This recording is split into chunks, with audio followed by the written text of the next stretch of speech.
Parents forced me to join gym because their golden son was getting married and they wanted me to look presentable for his wedding. 1 year later they now claim that it blew up on their faces because apparently I look better than the groom, so now they want me to go back to my old looks. Growing up, I was always the fat kid.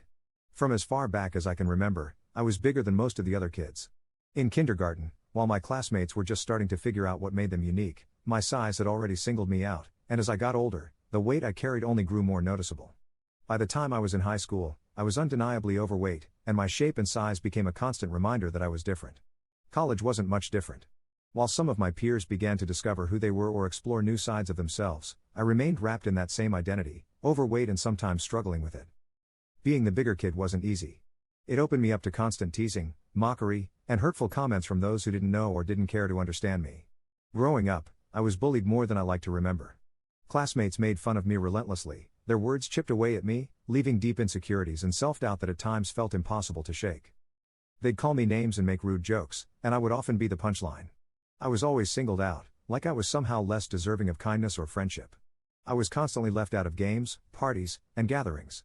It felt like I was always on the outside, watching everyone else experience the normal ups and downs of childhood and adolescence from a distance I couldn't cross. These years of bullying affected how I saw myself and shaped how I responded to the world. I felt out of place with others, and in turn, I took refuge in books. I immersed myself in novels and stories that allowed me to escape the everyday struggles I faced. Books didn't judge me. They didn't look at me with ridicule. I became known as the nerd, and honestly, I didn't mind it nearly as much. Compared to me, my younger brother Brandon was completely the opposite. Just a year younger than me, he was born with this effortless charisma that drew people to him. While I was quieter and more reserved, Brandon thrived in social settings. He had a magnetic personality. He could walk into a room and, within moments, have everyone smiling, laughing, and completely enchanted by him. Brandon didn't just make friends easily, he seemed to have an innate ability to get people on his side, almost like he was the sun that people naturally orbited around, and despite our differences, I adored him. I took my role as his big brother seriously, feeling a fierce protectiveness whenever he needed it. When he started attending the same high school as me, I was thrilled. In the beginning, being Brandon's older brother made me feel proud, like I had a special place in his life. But as he got older, things started to change. As Brandon settled into high school and began to form his own identity, I began to see a shift in how he viewed me. He started noticing how different we really were and how differently we were both treated. Where I was the bookish, introverted type, he was vibrant and popular, someone who quickly found his place among the cool crowd. I watched as he became aware of my quirks and insecurities, the same things that made others see me as uncool. And once Brandon made new friends, he started to drift away from me. He would then try to actively ignore me or avoid me at school. That hurt. It really bothered me to see my own sibling view me as someone lesser. Nevertheless, I tried my best to accept his choice, to give him the space he seemed to want, even though it stung to feel like I was losing not just my brother but my friend. But then slowly, Brandon didn't just ignore me, he began joining in with others who made me feel like an outcast. If Brandon and I crossed paths in the hallways or during lunch, he and his friends would seize any opportunity to make me feel humiliated. They'd tease me in front of other students or, worse, pull stunts like trying to trip me as I walked by with my lunch tray, all for the sake of making everyone else laugh. It felt like I was losing him, not just to new friends, but to the same teasing and hurtful behavior I'd endured from others for so long. I was constantly on guard, trying to dodge not just my classmates' mockery but also the humiliation that now came from my own brother. It hurt deeply, especially because it came from someone I had always loved and looked up to. Whenever Brandon invited his friends over, they would try to gang up on me at home. They would burst into my room without knocking and then start laughing and pointing at my body. They'd hurl words like geek and fatty at me, like it was nothing. I would feel like a zoo animal, like I was their source of entertainment. Those moments when they invaded my space in my room made me feel small and isolated, like an outsider in my own home. Several times I did try to talk to my parents about it, hoping they'd understand how difficult it was for me to deal with Brandon's behavior. But whenever I brought it up, they would dismiss my concerns. They'd smile and justify his behavior, saying that this was how siblings bonded with each other, that Brandon was simply playing around with me. They assured me it was harmless, even going as far as to say that I should loosen up and not take everyone's taunts so seriously. They reminded me that I was older and therefore should have more patience, more resilience. So not only did I endure years of bullying from my classmates, including my own brother, but my concerns were also constantly dismissed by my parents. It made me feel alone, as though no one in my own family truly saw or understood how much it hurt. The only time I ever felt truly noticed by our parents was when it came to my grades. Academics had always come naturally to me, and I became used to securing top marks. In a way, it was the one area where I felt I was better than anyone else. It was also the only way I could make my parents proud, the one aspect of my life they seemed to genuinely care about. My parents loved to boast about my achievements to friends and relatives, painting me as the family scholar, as if my grades were somehow proof of their parenting success. But Brandon despised the comparisons. He wasn't an academic overachiever, nor did he want to be. But our parents' constant reminders of my achievements left him feeling resentful. They held my grades up as a standard, indirectly implying that he needed to achieve the same. I could always sense his frustration and anger, and I guess that is why he did what he did to me. Sometimes Brandon would try to sabotage my hard work just to get back at me, like he'd slip into my room in the middle of the night and steal my homework, sometimes right before a major assignment was due. I'd wake up the next morning only to find my carefully completed work missing. Panic would set in, and I'd frantically search through my books, papers, and folders, growing more desperate with each passing minute. And there he'd be, watching me from the doorway with a smirk, enjoying every second of my worry. To him, it was like a small victory, a way to knock me down a peg and remind me that I wasn't untouchable. He knew exactly how important my grades were to me, how much of my self-worth I tied up in them, and he took pleasure in disrupting that part of my life. I only found out about him stealing my assignments years later when he drunkenly confessed one night. Anyways, over time, my relationship with Brandon has softened, though we're far from close. You can say we've matured a bit, and some of the bitterness from our younger years has faded, but the deep bond that siblings often share never fully developed between us. After college, I moved out and began building a life in a new city with an exciting job and fresh opportunities, which meant I didn't see my family very often. As time went on, our interactions dwindled to a few calls or texts here and there. So last year, when I planned a visit home for the summer, I was genuinely looking forward to seeing everyone. It had been a while since we'd all gathered as a family, and I was eager to catch up and reconnect, but things didn't go quite as I had hoped. Our family lunch started pleasantly enough. Everyone seemed happy to see me, and for a while, it felt like old times. That changed, though, when Brandon suddenly announced his engagement. None of us had seen it coming, and at first, we thought maybe he was just joking. However, it became clear he was serious. He proudly held out his hand, showing off a stunning ring, and I couldn't help but admire how beautiful it looked. I felt a genuine happiness for him, proud that he'd finally found someone he loved and who loved him in return. Almost as soon as the congratulations died down, Brandon turned his attention to me and asked what I had been up to lately. I shared with him about my work and my life and how fulfilling things had been for me. Before I could even finish, he cut me off. I can't help but say this, he began smirking, but why are you still fat? I mean, if your life is really that great, shouldn't you have lost the weight by now? His words hit like a slap, dredging up old insecurities I thought I'd moved past. The room fell uncomfortably silent, and I could feel everyone's eyes on me, waiting to see how I would react. I just shrugged and tried to awkwardly laugh off his comment, but soon my parents joined in to bash me. They started to say how I was still fat and unmarried and how they were worried that I would never have any children. I felt so humiliated hearing them talk like that. My accomplishments, the job I was proud of, the life I built independently in another city, none of it seemed to matter. In their eyes, my weight and my lack of a family of my own were all they could focus on. As my parents and brother continued to discuss me, their remarks cut deeper than I expected. I spent years of my life finally growing into myself, building confidence and independence, but in those moments, I felt like the same insecure, awkward teenager I'd once been, desperate for my family's acceptance and approval. My parents then praised Brandon for getting engaged before me and how proud they were of him.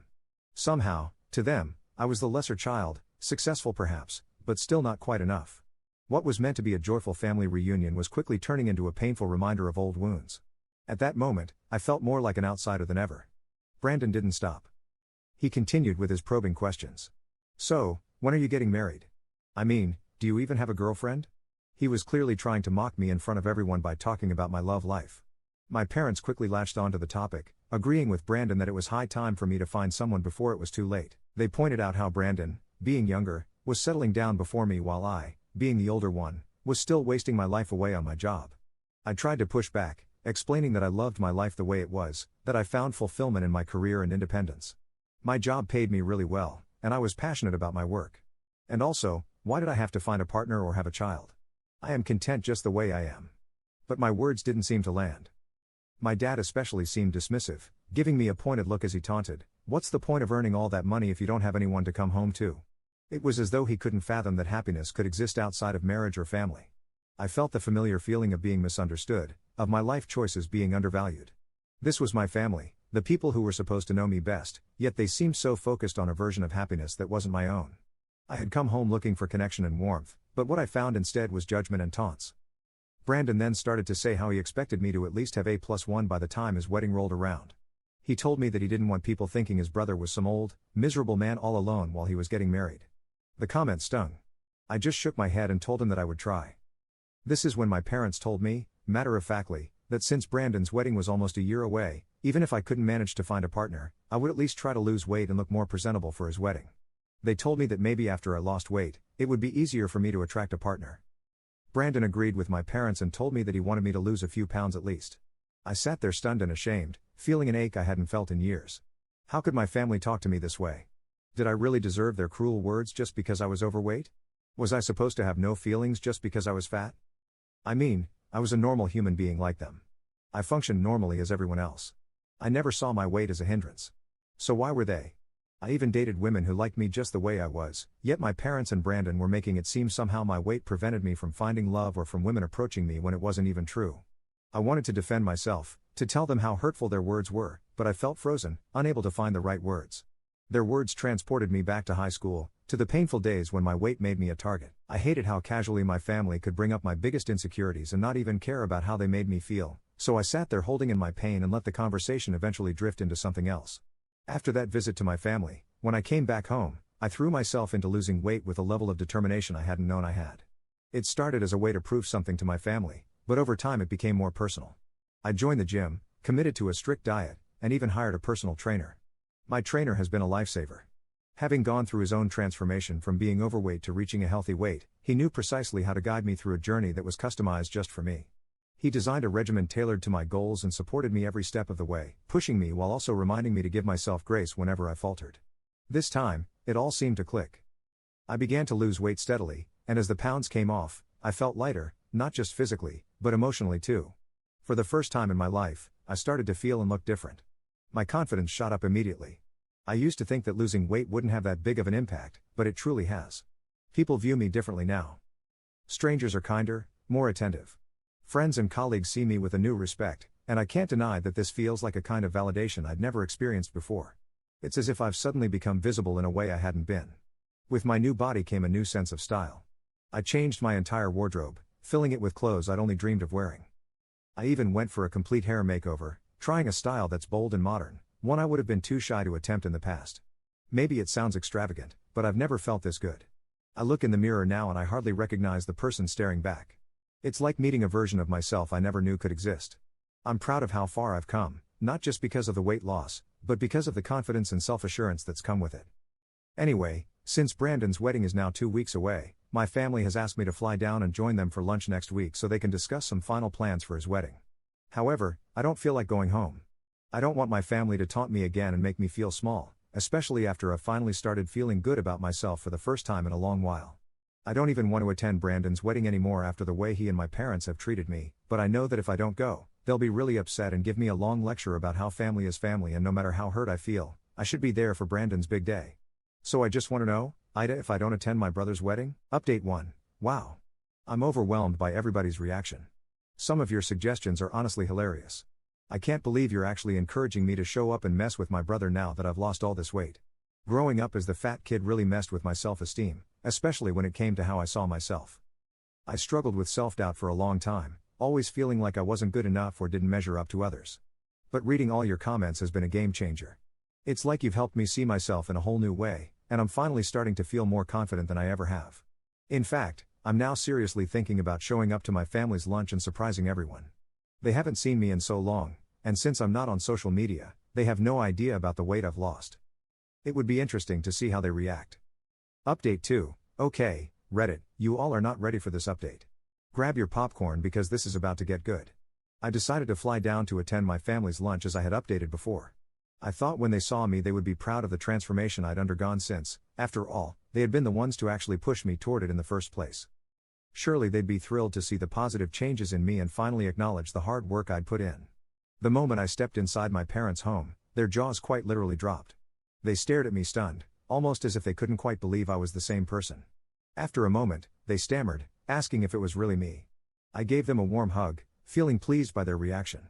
They complimented my appearance repeatedly, telling me how handsome I looked and how they couldn't believe it was really me. However, when Brandon arrived, things took a different turn. He didn't even notice me at first, ignoring me as if I were invisible, much like he'd done so many times in the past. But when I stood up to greet him, he did a double take, his eyes widening in surprise. He let out a strange, almost forced laugh before reaching over and pressing his fingers against my stomach, wide-eyed as though he needed proof that I had really lost all that weight. My parents laughed at his reaction and told him how they couldn't believe it either at first. As we settled into lunch, the conversation revolved around my transformation. Brandon and my parents peppered me with questions about how I'd managed it, marveling repeatedly at how different I looked. There was a sense of disbelief in their voices as if they'd never truly thought I could look any other way. Brandon especially kept repeating how he never expected me to change so drastically after losing weight. He remarked, "When I first asked you to lose weight, I never expected you to look this handsome. I didn't even know you had that jawline and those wrists beneath all that fat." I paused, trying to keep my composure, and gave him a smile before reminding him, "Brandon, I've always been handsome. Losing weight just enhanced my features." However, Brandon argued that it wasn't just that and there was something really different about me. He then had the nerve to ask, "Did you have some surgeries done on yourself? Because there's no way you look this good by yourself." I could feel my blood start to boil. The audacity to think I needed surgeries to look good when in fact I had worked so hard to look the way I did. I looked him straight in the eye and said, "Wow, Brandon. It's amazing that you think that little of me. No surgery, just a lot of hard work and self-love, something you might want to try sometime." Brandon's face shifted from surprise to annoyance, but I didn't care. It felt good to finally speak up and put him in his place. Before he could respond, my parents jumped in, stepping in to smooth things over in their own way. "You shouldn't be offended," my mom said. "The three of us have just never seen you look this way before. Honestly, you look even more handsome now than Brandon does, and he's the one getting married." Brandon looked even more furious after Mom's comment. I simply ignored him and focused on my lunch, letting my brother stew in his anger. Then my mom chimed in, "You know, I was thinking maybe you should go back to your original hair color. I think you'd look even better with your natural shade. This blonde look makes you stand out too much. Maybe you should just go back to your old look." Brandon and my dad immediately agreed with her. My dad supported my mom, adding that Brandon was always the blonde son of the family and I was the brunette, so it would be a good idea for me to go back to my original hair color as it might make me look more like myself. Hearing their words, I was taken aback. I suddenly started to feel like the three of them were ganging up on me and trying to put me down. My hairstylist had been the one who changed my hair color to blonde because it suited my skin tone and face better. It had nothing to do with trying to stand out or overshadow my brother. I could understand why Brandon was jealous of me as I look good now, but I couldn't understand why my parents seemed so unhappy with me. It's like they wanted to change me back to who I was when they were the ones who wanted me to look more presentable for their darling son's upcoming wedding in the first place. But now that I did, they simply couldn't accept the person I had become, and instead of celebrating my growth, they were finding reasons to demean me. I finally asked my parents, "What's your problem? Why can't I be a blonde also? Does my brother own that color or something?" I paused, feeling frustrated. "No, he doesn't. I can be blonde or brunette. It's my choice. Why does it even matter to you so much?" I couldn't understand why they were so fixated on me going back to the way I used to be, as if my appearance needed to fit into who I was before. My mom scoffed at me and argued that I was knowingly trying to sabotage Brandon's upcoming wedding by trying to stand out with my appearance. Brandon chimed in as well, saying that with my weight loss, I was already going to stand out, so did I really need to take his hair color too? My dad, as usual, sided with them, telling me I was being difficult for no reason and that as Brandon's brother, I should be more understanding. I couldn't believe what I was hearing. It wasn't about stealing anything, it was about me having the freedom to choose what made me feel good. But instead of supporting that, they were all focused on how it might make Brandon uncomfortable. "You know what? I'm done with this," I said, the words almost burning as they left my mouth. "The three of you are so caught up in your own negativity that you can't even accept that I've changed. Truth is, I've always been amazing just the way I am, but none of you ever saw it. Now, after I've lost weight, it's still not good enough for you. No matter what I do, it's never enough." I paused for a moment, letting the weight of my words sink in. They just stared at me, but it didn't matter, I was done holding back. "Since you all have so much to say about me, I think it's time I gave you some unsolicited advice, just like you love to give me." I turned to my mom first, feeling the words rise up inside me like a flood. "Mom, I really hate how loose the skin is around your eyes, and your lips, they droop on one side when you laugh. I can't help but notice all your crooked teeth, and honestly, it's just disgusting to me." "Dad," I began, my tone sharp, "you're bold. You really have no right to say anything about anyone's hair or their hair color. How are you going to criticize someone's looks when you can't even keep a full head of hair?" I saw his face tighten, but I wasn't done yet. Lastly, I turned to Brandon. "And you don't ever talk down to me again. Between the two of us, I've always been the better looking sibling, but now, with all the weight I've lost, you look even fatter than me. Just look at those chubby arms of yours." Brandon's face turned bright red in embarrassment, and he looked like he was about to burst out crying. I then lifted my glass, finished my drink in one go, and gave them a smirk before walking out, leaving them all shocked and speechless. I said what I had to say. I couldn't believe these words had actually left my mouth, but I didn't regret it one bit. After years of being the subject of their criticism, they deserved to be humiliated like that. After that lunch, I flew straight back home. I did not want to stay behind and attend Brandon's wedding. Since then, my phone has been blowing up with voicemails and messages from my parents and Brandon. They've been calling me rude and foul-mouthed for the way I talked to them and just left. Dad is even insisting that I should fly down and attend Brandon's wedding, saying it won't look good to his in-laws if I'm not there. Update 3. Hey. So I ended up skipping Brandon's wedding. Thanks to all of your ideas, instead of going back home to attend, I decided to treat myself to an impromptu staycation at a 5-star resort. It was honestly one of the best decisions I've made in a long time. I spent the weekend doing whatever made me happy. No drama, no pressure, just pure relaxation. I pampered myself with a spa day, binge-watched my favorite shows, and even explored some new spots in the city I've been wanting to check out. I've also gone ahead and blocked my family so they won't be able to contact me again. I'm tired of being bullied by them and just want to stay away from all the toxicity and drama. Right now, I'm focused on taking care of myself.